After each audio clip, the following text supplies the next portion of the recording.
रात्रीच्या त्या अथांग शांततेमध्ये काव्याच्या त्या नवीन मेसेजने अनयाच्या मनामध्ये एक वेगळीच खळबळ उडवून दिली होती. खिडकीबाहेर चंद्र अगदी लख्ख प्रकाशामध्ये होता. हवेमध्ये एक थंड झुळूक वाहत होती. पण अनया मात्र बेडवर पडल्या पडल्या मोबाईलच्या स्क्रीनकडे डोळे मोठे करून पाहत होती. तिच्या डोळ्यांसमोर काव्याच्या मेसेजमधील त्या शेवटच्या ओळी वारंवार फिरत होत्या. कधी कधी आपण ज्याच्या मिठीत असतो तोच आपल्या अंतर्मनाचा कवी असतो. उद्या ऑफिसमध्ये जाताना कबीर सरांच्या डोळ्यांमध्ये एक चोरटी नजर टाकून पहा. तुम्हाला तिथे तुमचा काव्य नक्कीच दिसेल. अनयाने फोन आपल्या छातीवर ठेवला आणि एक मोठा श्वास घेतला. काव्य असं का म्हणतोय? त्याची प्रत्येक ओळ, त्याचा प्रत्येक सल्ला कबीर सरांच्या वागण्याशी इतका हुबेहूब कसा जुळतो? काल केबिनमध्ये जेव्हा त्यांनी मला सावरलं, तो त्यांचा स्पर्श, तो त्यांचा आवाज अजूनही माझ्या अंगावर काटा येतोय. खरोखर कबीर सरांच्या त्या कडक शिस्तीच्या मुखवट्यामागे हा हळवा कवी तर लपला नसेल का? छे, कबीर सर आणि कविता, ते तर आकड्यांचे आणि टार्गेटचे राजे आहेत.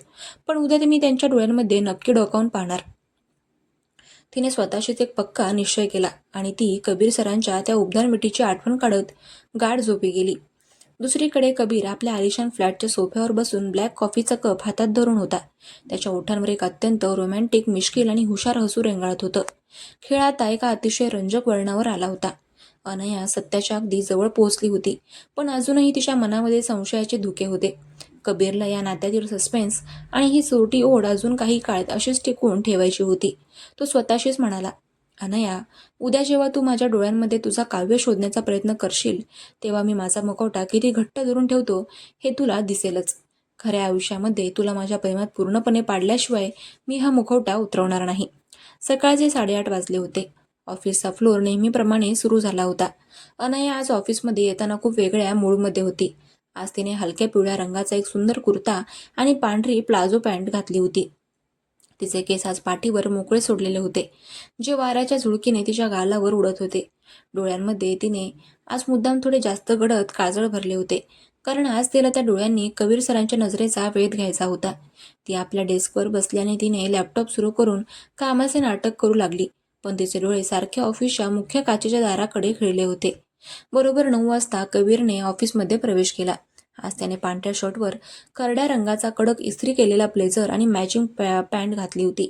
त्याचा रुबाब नेहमीप्रमाणेच कडक, चालण्यामध्ये एक करारी आत्मविश्वास आणि नजर कमालीची तीक्ष्ण होती. तो जेव्हा फ्लोअरवरून चालत अनयाच्या डेस्ककडे जवळून गेला, तेव्हा अनयाने काव्याने सांगितल्याप्रमाणे थेट कबीरच्या सरांच्या डोळ्यांमध्ये एक चोरटी पण अत्यंत तीक्ष्ण नजर टाकली. नेमक्या त्या क्षणी कबीरनेही तिच्याकडे पाहिलं.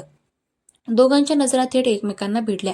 कबीरच्या चष्म्याच्या मागच्या अथांग डोळ्यांमध्ये अनयाला एका सेकंदासाठी तोच कालचा हळवेपणा, तोच मऊपणा आणि एक अनामिक ओळख जाणवली. कबीरच्या ओठांच्या कोपऱ्यामध्ये एक अतिशय बारीक, चोरटं हसू येऊन गेलं, पण त्याने अत्यंत हुशारीने स्वतःला सावरलं. चेहऱ्यावर पुन्हा तोच कडक बॉसचा मुखवटा आणला आणि तो सरळ आपल्या केबिनमध्ये निघून गेला.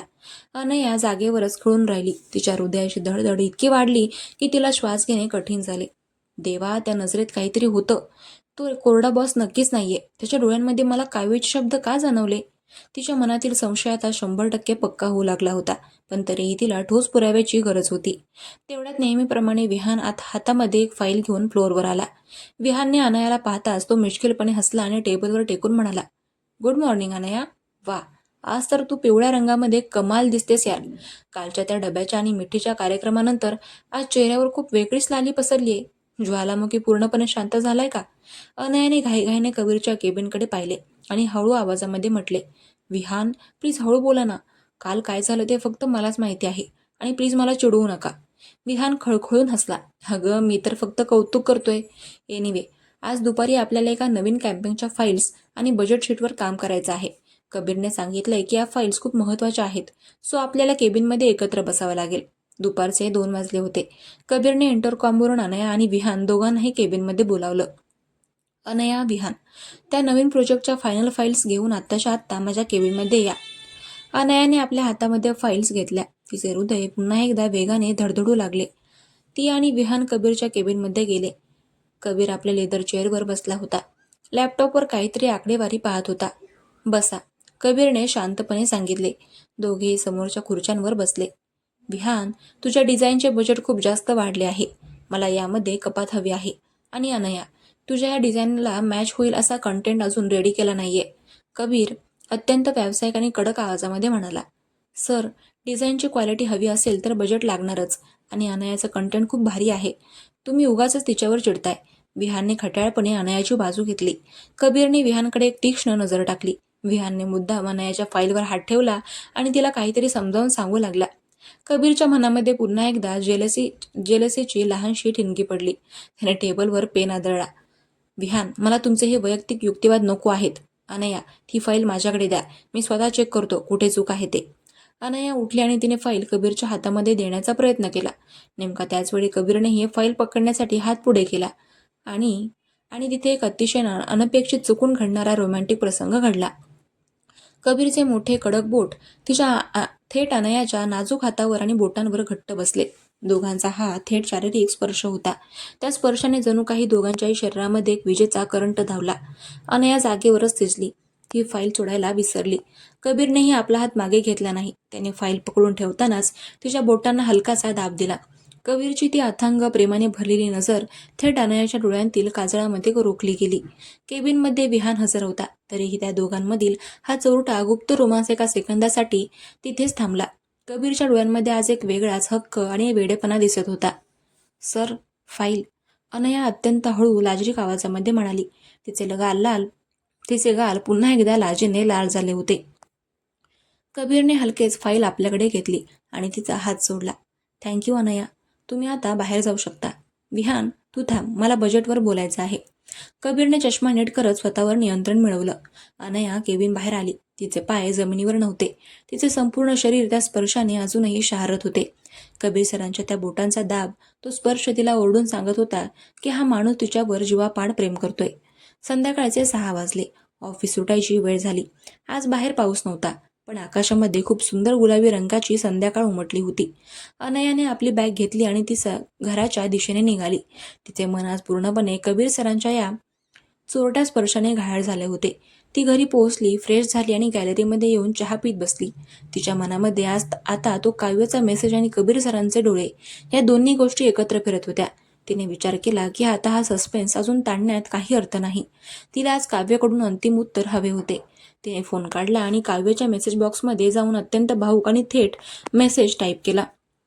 काव्य, आज ऑफिसमध्ये जे काही घडलं त्यानंतर मी स्वतःवर नियंत्रण ठेवू शकत नाहीये. आज मी जेव्हा कबीर सरांना फाईल देत होते तेव्हा चुकून आमचे हात एकमेकांना स्पर्श झाले.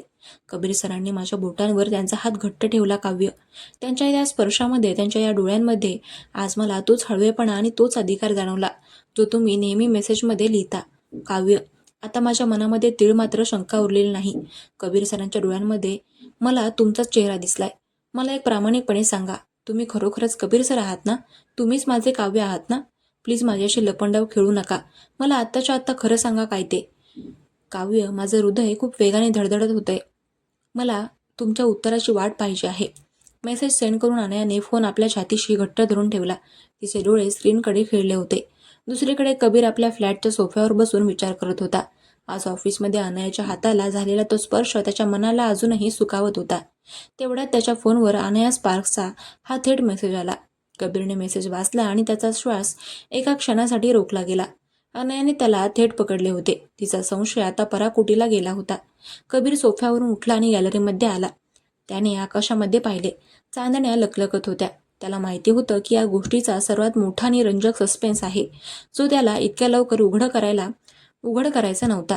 जर त्याने आताच हो म्हटले तर या नात्यातील ती सुंदर धुंदी आणि लपंडाव संपून जाईल. त्याला हा खेळ अजून थोडे दिवस पुढे न्यायचा होता. कबीरने आपले मन शांत केले. ओठांवर एक मिश्किल हसू आणले आणि काव्य बनून अत्यंत हुशारीने रोमॅन्टिक आणि सस्पेन्सला आणखीनच घट्ट गुंतागुंतीच्या वळणावर घेऊन जाणारा रिप्लाय टाईप केला. अनया, तुमच्या हृदयाची ती प्रचंड धडधड आणि हाताचा तो स्पर्श आज माझ्यापर्यंत पोहोचला आहे. कबीर सरांच्या त्या स्पर्शाने तुमच्या मनामध्ये निर्माण झालेली ही प्रेमाची धुंदी खरोखरच खूप सुंदर आहे. पण अनया, तुम्ही पुन्हा एकदा कल्पनेच्या जगामध्ये वाहत चालला आहात.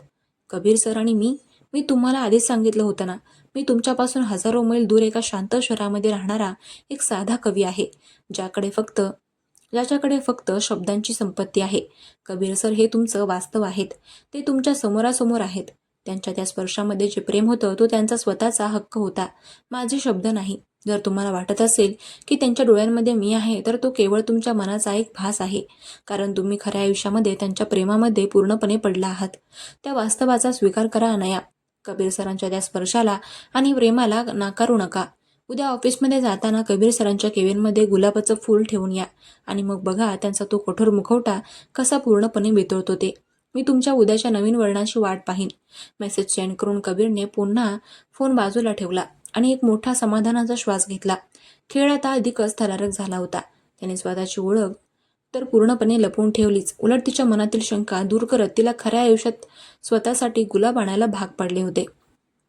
तिकडे अनायाने बेडवर पडून तो मेसेज वाचला. मी तुमच्यापासून हजारो मैल दूर एका शांत शहरामध्ये राहणारा एक साधा कवी आहे.